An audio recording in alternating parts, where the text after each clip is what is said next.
In this video, we'll show you step-by-step how to use timesheets in BOAhub. This guide is divided into two parts, one for operators and one for administrators.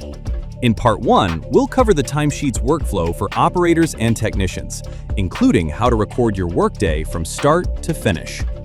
Step 1. From the BOAhub home screen, tap Job Management, then open Scheduling. If required, use the Technician filter to select your name. Step 2. Your schedule now displays only your assigned work for the day, including any scheduled job cards. For a simpler overview, switch to Agenda View. This provides a clear, chronological list of your scheduled work, making it easy to review the jobs and tasks planned for your day. Step 3.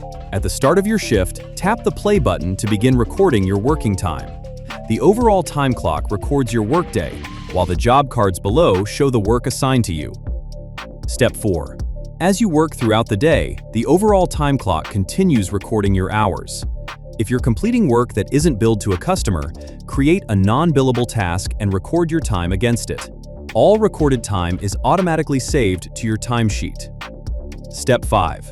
When you've finished for the day, tap the Stop button. You'll then be prompted to assign your recorded hours to the appropriate pay type before saving. Step 6. If you need to record time that wasn't captured by the time clock, tap Add Manual Time Entry. Enter the start and end times, provide a reason, then tap Add Time Entry. Your timesheet has now been saved. Your workday has been successfully recorded and is now ready for review. That completes part 1. You've now learned how operators can record and submit their workday using timesheets in BOAhub. In part 2, we'll move to the web view, where administrators will learn how to review, manage, and approve timesheets in BOAhub. We'll see you in part 2.